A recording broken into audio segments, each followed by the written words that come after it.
नमस्कार दोस्तों, चैनल में आपका फिर से स्वागत है। मुझे आशा है कि आप सभी ठीक होंगे। इसलिए आज मैं आपके लिए कब्रिस्तान की एक असाधारण कहानी लेकर आया हूँ। मुझे आशा है कि आपको यह पसंद आएगी। तो बिना किसी देरी के कहानी शुरू करते हैं। रात का समय था। आसमान में काले बादल छाए हुए थे। दूर दूर तक अंधेरा फैला हुआ था। सिर्फ एक पुराना कब्रिस्तान था, जहां चांद की धुंधली रोशनी रह रहकर पेड़ों की परछाइयों में खो जाती थी।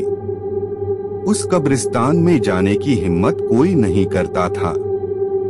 गांव के लोगों का मानना था कि वहां रात के समय कुछ अजीब सी आवाजें सुनाई देती थीं, कभी हंसी, कभी रोने की और कभी कभी किसी के धीरे धीरे चलने की आवाज। गांव में एक लड़का था, आदित्य। उसे डर जैसी चीजों पर विश्वास नहीं था। उसे जब भी लोग इस कब्रिस्तान के बारे में बातें करते तो वह हंसकर उन्हें बेवकूफी की बातें कहता। एक रात दोस्तों के साथ बैठा आदित्य कब्रिस्तान की कहानियों पर मजाक कर रहा था। उसी दौरान किसी दोस्त ने कहा, अगर इतना ही हिम्मत है तो जाकर दिखाओ वहाँ क्या होता है।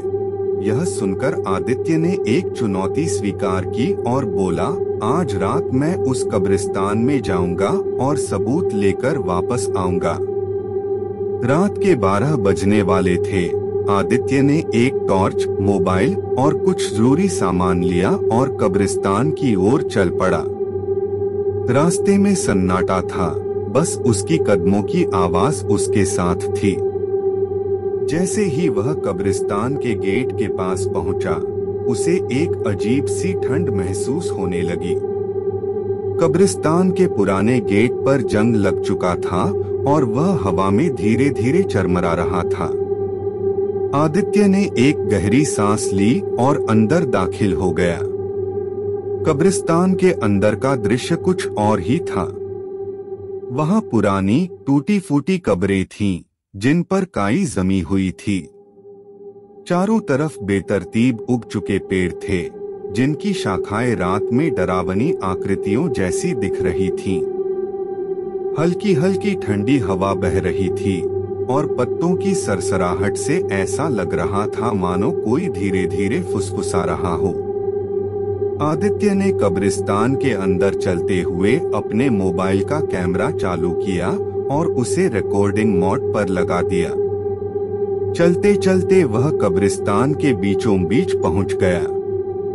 चारों ओर देखता हुआ उसने महसूस किया कि वहां की हवाओं में कुछ अजीब था। अचानक से उसकी टॉर्च बंद हो गई। आदित्य ने उसे बार बार ऑन करने की कोशिश की, पर वह जल नहीं रही थी। तभी उसे दूर से किसी के चलने की आवाज सुनाई दी, मानो कोई बहुत ही धीमी चाल से उसकी ओर बढ़ रहा हो। उसने आवाज की दिशा में देखा, पर वहां कोई नहीं था। उसका दिल तेजी से धड़कने लगा, पर उसने खुद को संभाला। कुछ देर बाद जब उसने सोचा कि अब वापस चला जाना चाहिए, तभी उसे एक पुरानी कब्र के पास से एक हल्की सी रोशनी दिखाई दी। वह डरते डरते उस रोशनी की ओर बढ़ा। वहां एक कब्र पर एक पुराना लालटेन रखा हुआ था, जो अपने आप जल रहा था। आदित्य ने ध्यान से देखा तो पाया कि उस कब्र पर एक नाम लिखा था, रघु। गांव में उसने कभी इस नाम के बारे में नहीं सुना था। उसे अचानक से ठंड का एक जोरदार झोंका महसूस हुआ और उसने पीछे मुड़कर देखा। उसके पीछे एक साया खड़ा था, जो धीरे धीरे स्पष्ट होने लगा। एक बूढ़ा आदमी सफेद कपड़े पहने उसकी ओर देख रहा था। उसकी आंखों में एक गहरी उदासी और क्रूरता का मिश्रण था। आदित्य का गला सूखने लगा। वह कुछ बोल नहीं पाया। वह बूढ़ा आदमी धीरे धीरे उसकी तरफ बढ़ा और बोला, यहाँ क्या कर रहे हो बेटा? उसकी आवाज गहरी और ठंडी थी, जो आदित्य के शरीर में सिहरन पैदा कर रही थी। आदित्य ने डर के मारे बस इतना कहा, मैं यहाँ सच जानने आया हूँ। बूढ़ा आदमी मुस्कुराया, पर उसकी मुस्कुराहट में एक खौफनाक अंदाज था। सच जानने के लिए तुम्हें यहाँ नहीं आना चाहिए था।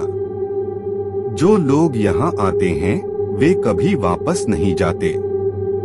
इतना कहते ही बूढ़ा आदमी गायब हो गया। आदित्य का दिल जोर जोर से धड़कने लगा और उसे समझ नहीं आया कि वह अब क्या करे।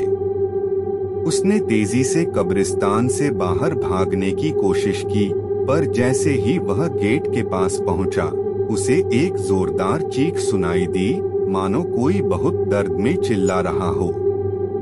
वह रुककर पीछे मुड़ा और उसने देखा कि वही बूढ़ा आदमी फिर से वहां खड़ा था, लेकिन इस बार उसकी आंखों से खून टपक रहा था। आदित्य ने जोर से चिल्लाया, कौन हो तुम? मुझे जाने दो। बूढ़ा आदमी हंसने लगा और उसकी हंसी कब्रिस्तान की सन्नाटे में गूंजने लगी। मैं वो हूँ जिसे कभी यहाँ दफनाया गया था। मेरी आत्मा इस जगह की कैदी है। हर रात मैं उस दर्द को सहता हूँ जो मैंने अपनी मौत के वक्त महसूस किया था। तुमने यहाँ आकर मुझे जगा दिया है। अब तुम भी मेरे साथ रहोगे। आदित्य ने डर से अपनी आंखें बंद कर लीं और भागने की कोशिश की, पर जैसे ही उसने 2 कदम आगे बढ़ाया, उसकी टॉर्च फिर से जल उठी। टॉर्च की रोशनी में उसने देखा कि कब्रिस्तान की सारी कब्रों से धुआं उठने लगा है और उस धुएं के साथ कई साए निकल रहे हैं। सभी साए उसकी ओर बढ़ने लगे। आदित्य ने जितनी जोर से हो सका चीख कर मदद मांगी, पर उसकी आवाज गूंजकर वापस लौट आई। सायों ने उसे चारों ओर से घेर लिया और वह जमीन पर गिर पड़ा। अगले दिन सुबह गांव के लोग कब्रिस्तान के पास इकट्ठा हुए। आदित्य का दोस्त, जो उसकी बात सुनकर चिंतित हो गया था, उसे ढूंढने निकला था। उन्होंने कब्रिस्तान के अंदर जाकर देखा तो उन्हें आदित्य बेहोश पड़ा मिला। जब उन्होंने उसे होश में लाया तो वह बुरी तरह डरा हुआ था। उसने आंखें खोलीं और कांपते हुए बोला, वो सब सच था। वहां कोई है जो किसी को यहाँ जाने नहीं देता। गांव वालों ने उस दिन से फैसला किया कि कोई भी रात के वक्त उस कब्रिस्तान के पास नहीं जाएगा। आदित्य ने फिर कभी उस जगह का जिक्र नहीं किया, पर उसके चेहरे पर हर बार वह रात का डर साफ दिखाई देता था। गांव में आज भी कोई हिम्मत नहीं करता उस कब्रिस्तान की ओर जाने की, और अगर गलती से कोई वहां चला भी जाए तो वह कभी वापस नहीं आता। तो दोस्तों, यह थी एक कब्रिस्तान की असली असाधारण कहानी। मुझे आशा है कि आपको यह पसंद आई होगी। मैं वीडियो देखने के लिए आपको धन्यवाद देना चाहता हूं। मैं जल्द ही अगले वीडियो में आपसे मिलूंगा। तब तक अपना ख्याल रखें। नमस्ते।